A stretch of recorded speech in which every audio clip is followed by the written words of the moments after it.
Fellas, what's up? It's Co-Trainer. My name is Cole, and Pokemon International just bought Excell.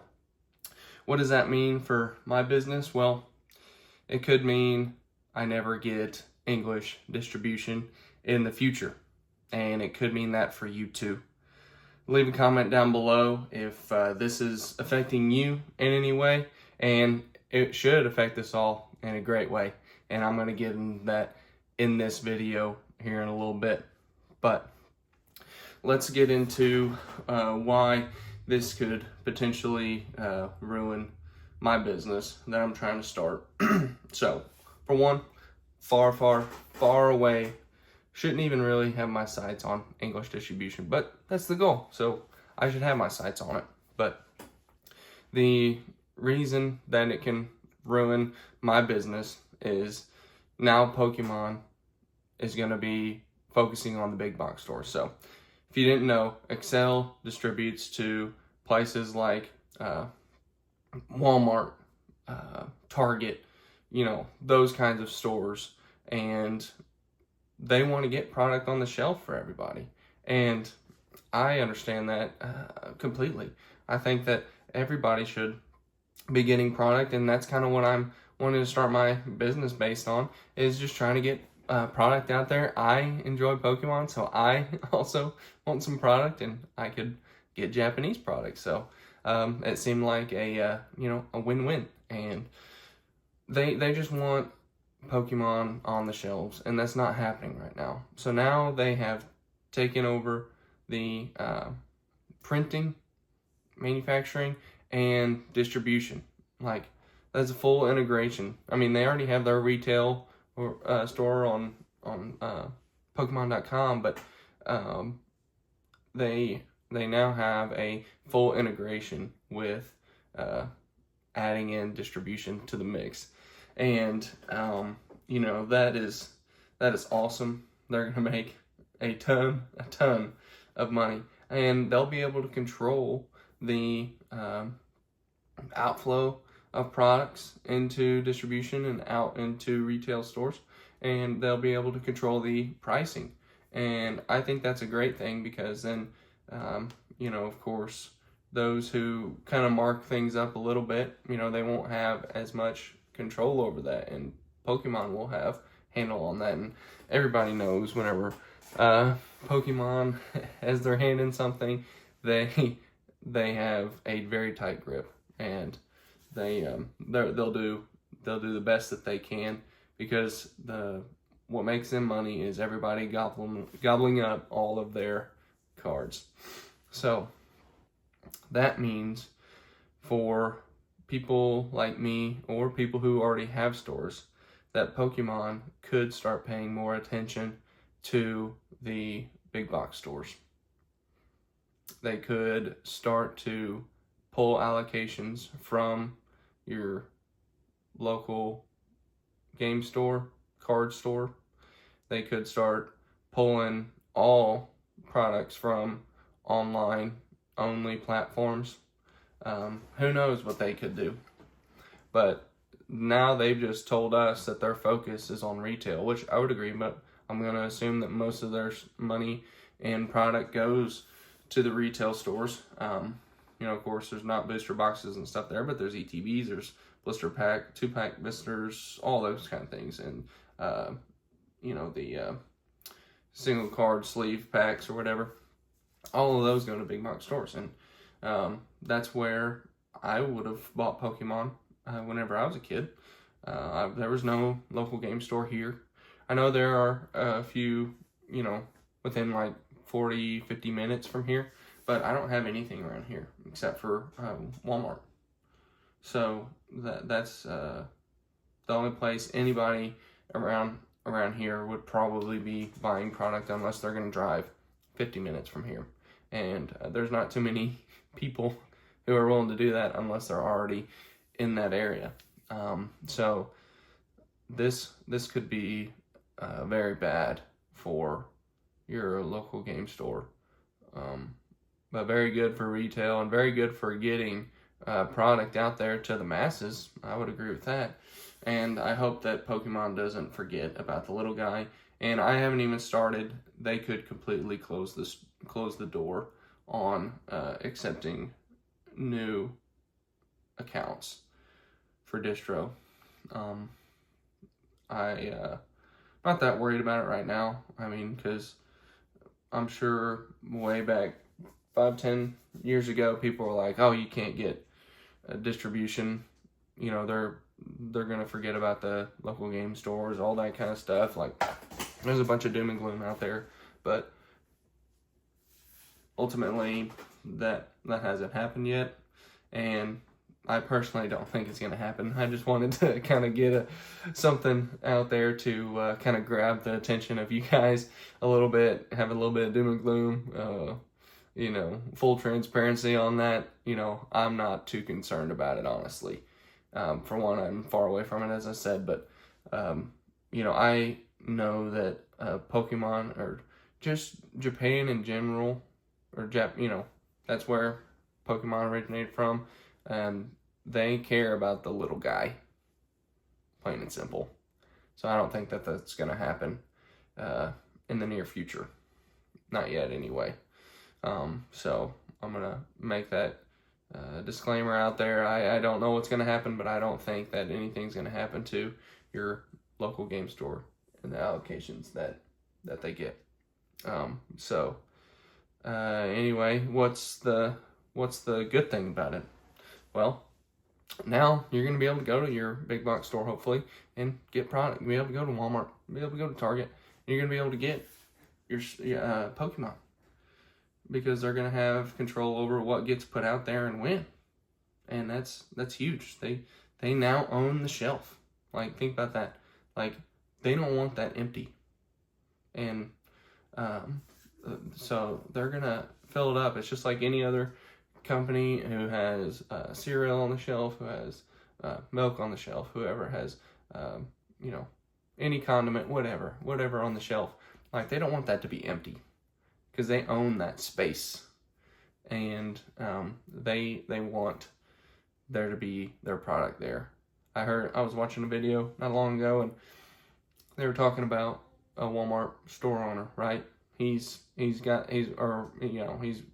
this Walmart, and the guy who owns all the stores around, you know, he comes in, and store manager's saying, "Hey, look, we have nothing on the shelves. People are buying up this stuff as fast as possible.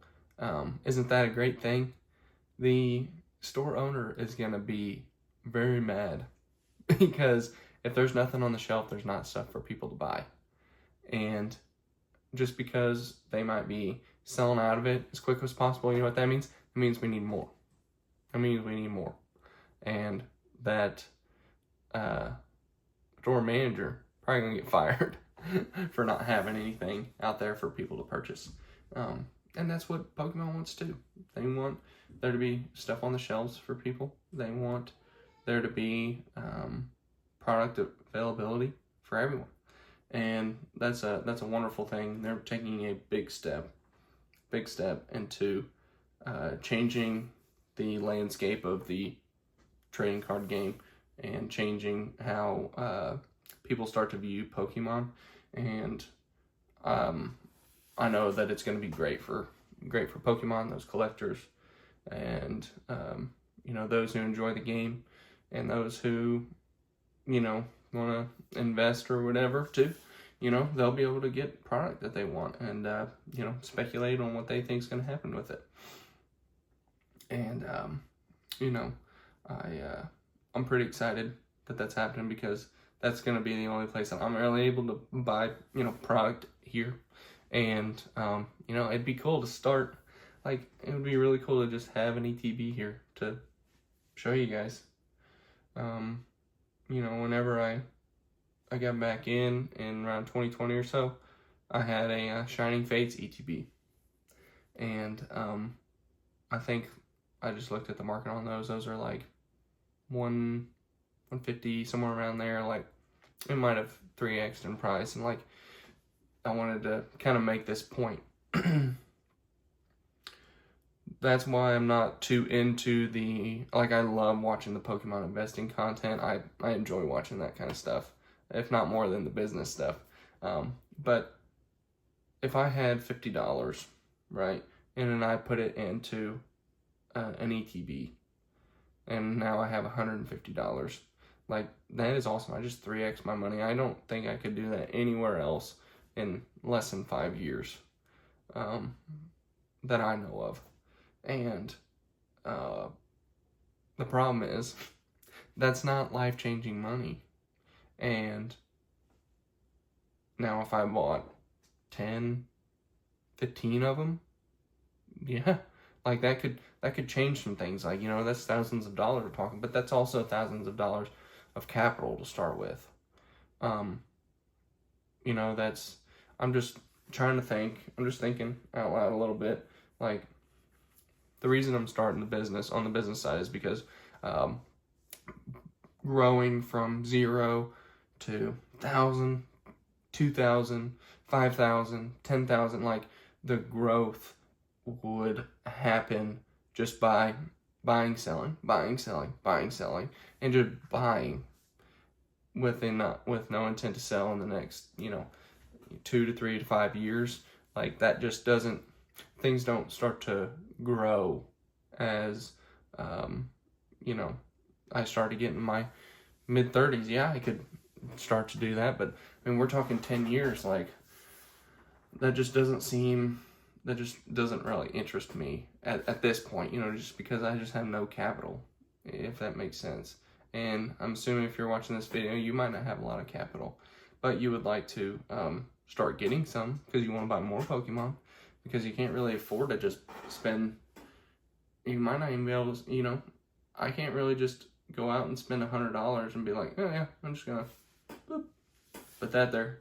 You know, I don't have that luxury to just do that.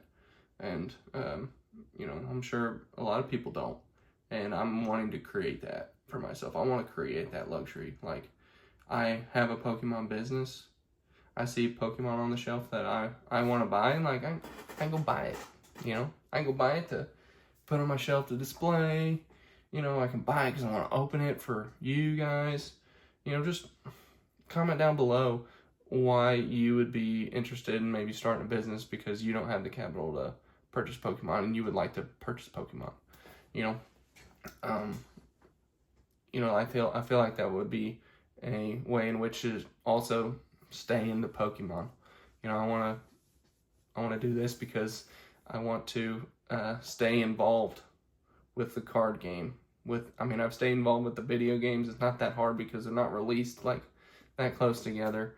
You know, but the trading card game is like released close together, and it's pretty fast, especially if I'm going to get involved in Japanese. Like, Japan set comes out, English set comes out, Japan set comes out like right after. It's like boom, boom, boom, and I don't know. That's exciting, and staying involved is going to be fun, and I think that's kind of how I have a larger outlook of Pokemon, is because just being involved is going to be cool, and I'll enjoy that, and then I'll enjoy being here talking to you guys, and enjoy trying to sell some of the product that I purchase. I mean, it's as simple as that, really. Wanting to be involved in this this space and Pokemon. I think it'll be a lot of fun. I'm excited, and I'm looking forward to what happens next now that Pokemon owns a distributor, and what I can get at my local Walmart now. That'd be awesome. I go in there. I probably should just buy what I have been seeing in there. They have a Mega Genghis Khan EX, I believe, you know, box. I think it has like 4 packs in it or something. Like, I should just buy that just to kind of show what I'm picking up at my local Walmart. You know, but while it might be, you know, $15 to $20, that's not too bad, but also like $15 to $20 to go into a business side, because I want, for right now, because I want to purchase some Japanese product. But anyway, I'll stop my rambling. Please like, comment, subscribe, and like I said, knock yourself out, and we'll see y'all later.